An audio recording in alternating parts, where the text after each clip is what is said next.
Hello, আসসালামু আলাইকুম guys. সকলে কেমন আছেন? আশা করছি সকলে অনেক ভালো আছেন গাইস। আমি অনেক ভালো আছি।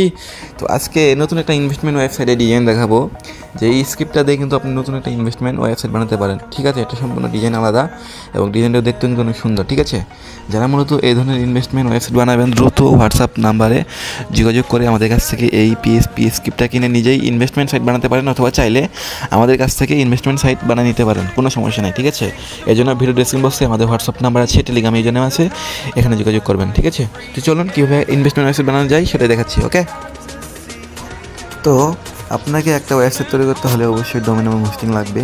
ঠিক আছে, এই যেটা হচ্ছে আমার সাবডোমেন। ঠিক আছে, ডোমেন হোস্টিং কই থেকে কিনবেন?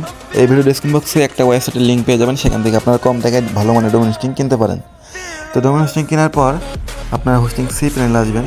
এই যে আমি চলে আসলাম আমার হোস্টিং সি প্যানেলে। আসার পর এখান থেকে সিম্পলি ফাইল ম্যানেজার নামে একটা লেখা পাবো, সেখানে ক্লিক করব। ঠিক আছে, দেন আমি আপনাকে আরেকটা জিনিস দেখাচ্ছি। এই যে আমার একটা সাবডোমেন, ঠিক আছে, এই সাবডোমেনের ভিতরে আজকে ওয়েবসাইটটা তৈরি করে দেখাবো। ঠিক আছে, ইনভেস্টমেন্ট ওয়েবসাইট তৈরি করা কিন্তু খুবই সহজ। এই যে আমার সাবডোমেনটা আছে, এই সাবডোমেনের ভিতরে ওয়েবসাইট তৈরি করবো। এই দেখেন রিলোড দিচ্ছি, কিছুই নাই। ঠিক আছে, ওয়েবসাইটের বর্তমানে কিন্তু কিছুই নাই। ঠিক আছে, তো এটার ভিতরেই ওয়েবসাইটটা তৈরি করবো। তো এর জন্য আমাকে সাবডোমেনটা সিলেক্ট করতে হবে। আমার সাবডোমেনটা হচ্ছে এটা আমার। ঠিক আছে, আর আপনার যদি মেন ডোমেনে করেন সেক্ষেত্রে public.html। ঠিক আছে, আমি যেহেতু সাবডোমেনে করবো সেজন্য সাবডোমেনে ক্লিক করছি। দেন এখান থেকে যে ফাইলগুলো আছে এগুলো আমি ডিলিট করে দিচ্ছি, এগুলো কোনো আমার দরকার নেই। ওকে, দেন আপনি যেই স্ক্রিপ্ট আমাদের কাছে কিনবেন পিএসপি স্ক্রিপ্ট, সেই স্ক্রিপ্টটা আপলোড করবেন। এই জন্য আপলোড অপশনে ক্লিক করবেন, করার পর চুজ ফাইলে ক্লিক করে এই স্ক্রিপ্ট আপলোড করে দিতে হবে এখান থেকে। সো গাইস, আমি কিন্তু অলরেডি আমার স্ক্রিপ্ট আপলোড করে দিয়েছি। স্ক্রিপ্টটা আপলোড হতে একটু টাইম লাগবে, যেহেতু 100+ MB স্ক্রিপ্টার ফাইল। তো এই স্ক্রিপ্টটা আপলোড করতে হলে আমাদের একটু টাইম লাগবে, একটু ওয়েট করবো আমরা। ঠিক আছে, সো গাইস, আমার কিন্তু অলরেডি আমার স্ক্রিপ্টটা আপলোড করা হয়ে গেছে। ঠিক আছে, তো স্ক্রিপ্টটা আপলোড হওয়ার পর এখান থেকে আপনারা গো টু ব্যাক অপশন পাবেন, সেখানে ক্লিক করে দেবেন। ঠিক আছে, তারপরে এই যে স্ক্রিপ্টটা জিপ আকারে রয়েছে, জিপ ফাইল হয়ে আছে, কিন্তু এটাকে আনজিপ করার জন্য সিম্পলি এক্সট্রাক্ট অপশনে ক্লিক করবেন। এক্সট্রাক্ট অপশনে ক্লিক করার পর এখান থেকে এক্সট্রাক্ট ফাইলে ক্লিক করে এক্সট্রাক্ট করে নেবেন। ওকে, দেন এক্সট্রাক্ট যেহেতু হয়ে গেল, তো এখন আমাদের কাজ হচ্ছে একটা ডাটাবেস ক্রিয়েট করা। ওকে, তো ওই জন্য আমরা এখান থেকে ব্যাক চলে যাব, যাওয়ার পর একটা ডাটাবেস ক্রিয়েট করব। ওকে, তার আগে এখান থেকে একটা লেখা দেখতেছেন আপনারা, ইনস্টল প্লাস এসকিউএল ফাইল। ঠিক আছে, এখান থেকে ঢুকবো, এটা ঢুকে এখান থেকে ইনস্টলের যে গাইডলাইন আছে সেটা আমরা একটু দেখে নিব। দেখে নিলে ভালো হয়, যারা নতুন অবশ্যই দেখে নেবেন, দেখে নিলে অনেক ভালো হয়। ঠিক আছে, তো এখন এই দেখেন, এই যে আমার এসকিউএল ফাইলটা, এটা আমরা ডাউনলোড করে নিচ্ছি। এটা আপনাদের প্রয়োজন হবে, এটা আপনারা ডাউনলোড করে নেবেন। ওকে, দেন এসকিউএল ফাইলটা ডাউনলোড করার পর এখান থেকে এখন আমরা কোনো কাজ নাই, জাস্ট আমরা একটা ডাটাবেস ক্রিয়েট করবো। এই জন্য সিম্পলি চলে আসবো ম্যানেজ মাই ডাটাবেস। দেন এখান থেকে লিখবো হচ্ছে ডাটাবেসের নাম। এখান থেকে আমরা যে কোনো একটা ডাটাবেসের নাম দিতে পারি, যেটা আমার ইচ্ছা মতো আমি আমার নাম দিলাম। ঠিক আছে, ডাটাবেসের নামই দিলাম আমার। ঠিক আছে, আপনারা আপনাদের মনের মতো যে কোনো নাম ডাটাবেসের নাম দিতে পারবেন, কোনো সমস্যা নেই। তারপর ডাটাবেস নাম যেহেতু ক্রিয়েট করা হলো, এখন ডাটাবেস ইউজার নেম ক্রিয়েট করতে হবে। এই জন্য নিচে আসবো, আসার পরে যে ডাটাবেস ইউজার নেম, ঠিক আছে, এখান থেকেও আমার নামটা দিয়ে দিলাম সেম। ওকে, অ্যান্ড পাসওয়ার্ডটাও সেম দিলাম, অ্যান্ড কনফার্ম পাসওয়ার্ডটাও সেম দিলাম, দিয়ে জাস্ট ক্রিয়েট ইউজারে ক্লিক করলাম। দেন এখান থেকে গো ব্যাক অপশনে ক্লিক করব। ক্লিক করার পর এখান থেকে আমাদের যে কাজটা করতে হবে সেটা হচ্ছে, এই যে দেখেন আমাদের এখানে আমার ডাটাবেস সিলেক্ট করে অ্যাড অপশনে ক্লিক করে দিচ্ছি। ঠিক আছে, তারপর অল প্রিভিয়াস দিয়ে মেক চেঞ্জে ক্লিক করে দিচ্ছি। তো আমাদের কাজ কিন্তু ফাইনালি ফুললি কমপ্লিট।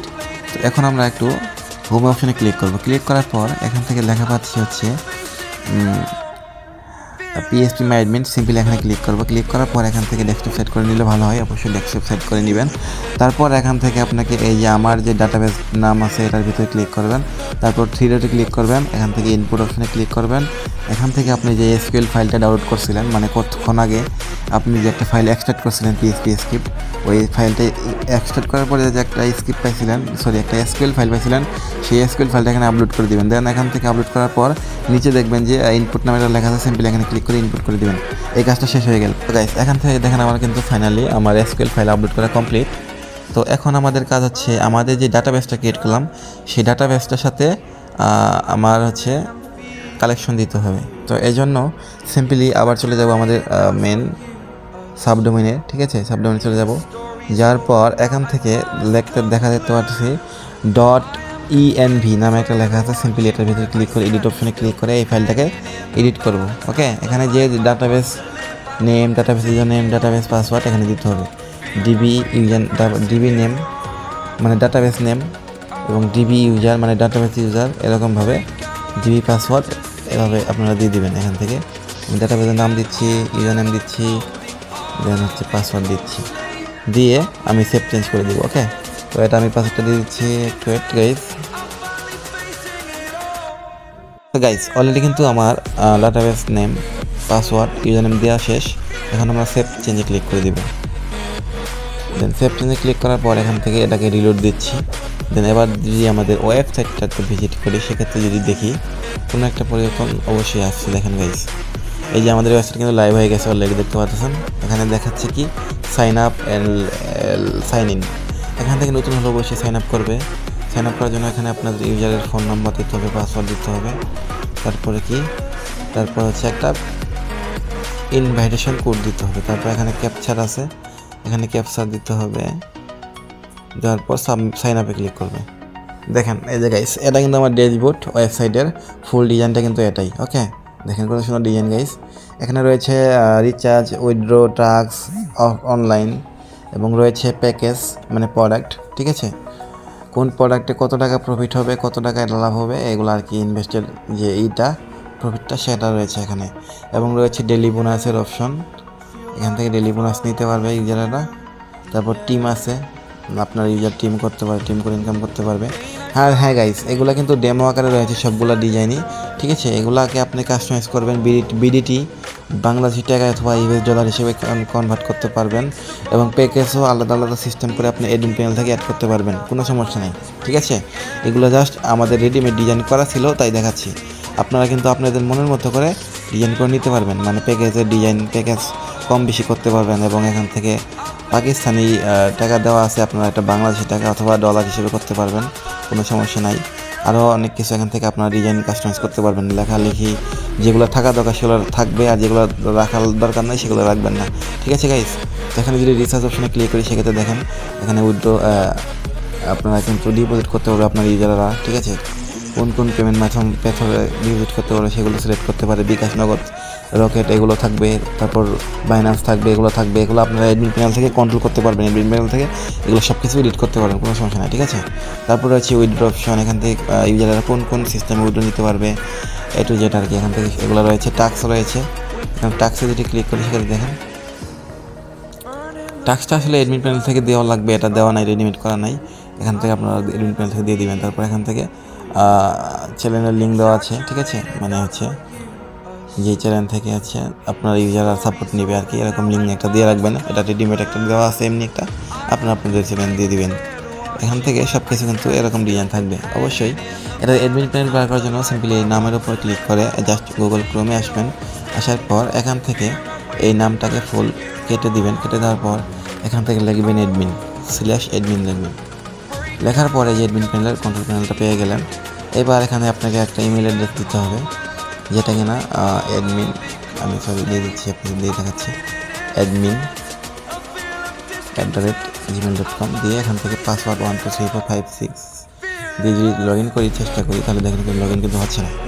তো আমাকে প্রথমে একটা জিনিস দেখতে হবে, সেটা হচ্ছে কি এই যে ইনস্টল রিকোয়ার, এখান থেকে এই যে ইনস্টল টেক্সটটা আছে এটার ভিতর ঢুকে আমরা দেখবো অ্যাডমিন প্যানেলের পাসওয়ার্ড ইউজারনেমটা কি, অ্যাডমিন এবং অ্যাডমিন 123456। ওকে, এখান থেকে দেখি একটা বললাম। এখান থেকে লিখবো হচ্ছে অ্যাডমিন। ওকে, অ্যাডমিন লেখার পর এখান থেকে 1 2 3 4 5 সরি আমাকে ভুল হয়ে গেছে 1 2 3 4 5 6 দেওয়ার পর লগ ইনে ক্লিক করছি।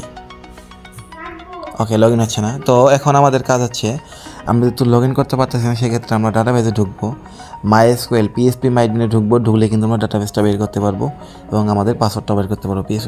PHP মাইডমিনে ঢোকার পর এখান থেকে জাস্ট একটু ওয়েট, আমাকে রিলোড করতে বলছে। PHP মাইডমিনে ঢোকার পর আমার যে ডাটাবেসটা আছে, এই ডাটাবেসের উপর ক্লিক করছি।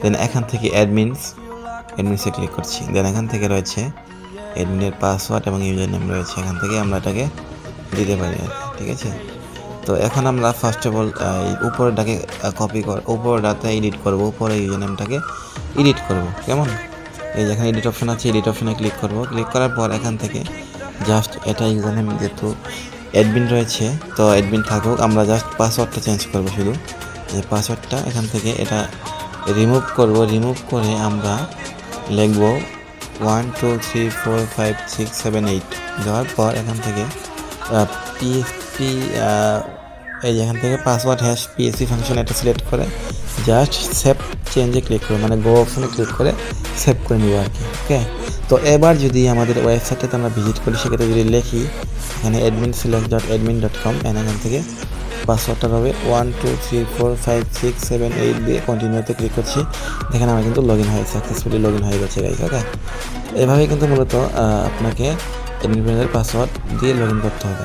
এবার এই অ্যাডমিন প্যানেল থেকে আপনি A to Z কাস্টমাইজ করতে পারবেন, সেটিংস চেঞ্জ করতে পারেন, উইন্ডো চেঞ্জ করতে পারেন, A to Z, মানে আপনার যতগুলো চেঞ্জ করা দরকার আপনি সবগুলো চেঞ্জ করবেন। প্যাকেজ চেঞ্জ করতে পারেন, প্যাকেজের এডিট করতে পারেন, ঠিক আছে। তারপর আপনার হচ্ছে আরও বিভিন্ন রকমের ইউজার অ্যাড করতে পারেন, আপনার ইউজার কত আছে সেগুলো দেখতে পারেন, ইউজার ম্যানেজমেন্ট করতে পারেন, তারপর আপনার ড্যাশবোর্ড দেখতে পারেন, সব কিছু A to Z। আপনি ফুল, মানে এক কথায় এই ফুল ওয়েবসাইটকে কাস্টমাইজ করার জন্য আপনার এই অ্যাডমিন প্যানেল থেকে যে কোনো কিছু চেঞ্জ করতে পারেন, কোনো সমস্যা নাই গাইস। ওকে, তো বলে তো এই ছিল আজকের ভিডিওটা, আশা করছি দেখে ভালো লাগছে। আর অবশ্যই ডিজাইনটা কিন্তু সেই সুন্দর গাইস, যাদের লাগবে তারা দ্রুত কন্ট্যাক্ট করেন। এই স্ক্রিপ্টটা কিন্তু খুব কম দামে পাবেন। এই স্ক্রিপ্টটা দিয়ে কিন্তু আপনি আনলিমিটেড এই ধরনেরই এই same to same investment website বানাতে পারেন, সেম ডিজাইনের। ওকে, তো এই জন্য ইনভেস্টমেন্ট যারা স্ক্রিপ্ট নেবেন দ্রুত যোগাযোগ করেন, আর যারা ওয়েবসাইট বানিয়ে নেবেন তারাও কন্ট্যাক্ট করবেন। হোয়াটসঅ্যাপ নাম্বার আছে, টেলিগ্রাম ইউজার নাম আছে, ভিডিও ডেসক্রিপশন বক্সে লিখ দিবেন। অবশ্যই ধন্যবাদ সবাইকে, খুদা হাফেজ, ভালো থাকবেন।